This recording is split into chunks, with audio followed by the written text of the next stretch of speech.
Baik, materi kita hari ini yaitu memahami Al-Quran. Lalu kita masuk kata kunci Al-Quran. Lalu ada pengertian memahami pengertian Al-Quran, nama-nama Al-Quran, perilaku orang yang berpegang teguh kepada Al-Quran tersebut. Oke. Baik anak-anak semuanya, pengertian Al-Quran, para ulama berpendapat berbeda-beda dalam memahami pengertian Al-Quran.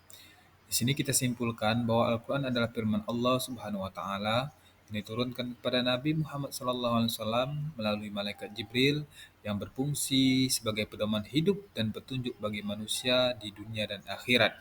Cara bahasa Al-Quran berarti bacaan atau sesuatu yang dibaca. Sedangkan cara istilah Al-Quran adalah wahyu yang dituliskan di dalam mushaf, diriwayatkan secara mutawatir, membaca merupakan ibadah hukumnya. Lalu yang kedua, kita membahas nama-nama Al-Quran. Tentu nama-nama Al-Quran ini tidak asing lagi di dalam diri kita, bahkan mungkin kita sudah bisa menyimpulkan. Nama Al-Quran antara lain adalah Al-Quran yang merupakan nama yang paling populer, paling dikaitkan pada kitab suci terakhir diturunkan kepada Nabi Muhammad SAW. Lalu ada Alkitabah, Al-Quran ini merupakan nama Al-Quran lain. Al-Quran juga sering disebut sebagai Alkitab atau Kitabullah, kitab suci Allah Subhanahu wa taala. Dan nama yang lain yang ketiga adalah Al-Furqan. Al-Furqan berarti pembeda, di mana di sini merupakan Al-Quran memiliki pengertian antara yang hak dan yang batin sebagai pembeda untuk kita semua. Lalu masih nama-nama Al-Quran. Yang keempat ada Az-Zikr, yaitu berarti peringatan. Maksudnya Al-Quran memberikan peringatan kepada kita selaku manusia agar kita berusaha selalu mengingatkan Allah Subhanahu wa taala. Dan yang terakhir ada At-Tanzil yang artinya diturunkan. Maksudnya Al-Quran diturunkan oleh Allah Subhanahu wa taala kepada Nabi Muhammad SAW melalui malaikat Jibril untuk disampaikan kepada kita seluruh umat Nabi dan terkhusus umatnya Nabi Muhammad Sallallahu Alaihi Wasallam. Lalu anak-anakku sekalian, perilaku orang yang berpegang teguh kepada Al-Quran. Al-Quran merupakan sumber ajaran Islam yang pertama.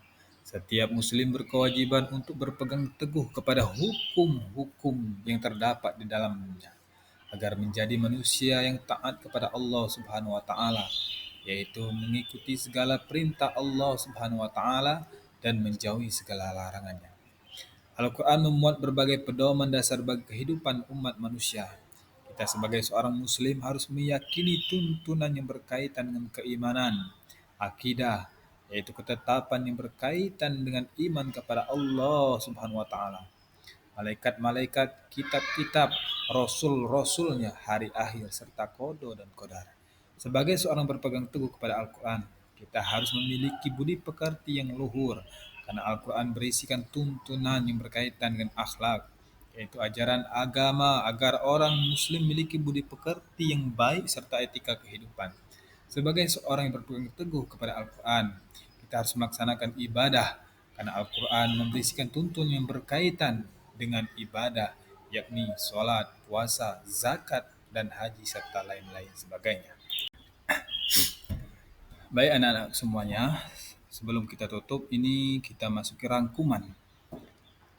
Yang pertama, Al-Quran adalah kalamullah yang lafaznya berbahasa Arab diturunkan kepada Nabi Muhammad SAW melalui perantara malaikat Jibril sebagai mukjizat yang disampaikan kepada kita secara mutawatir, telah dihafalkan dengan baik oleh umat Islam.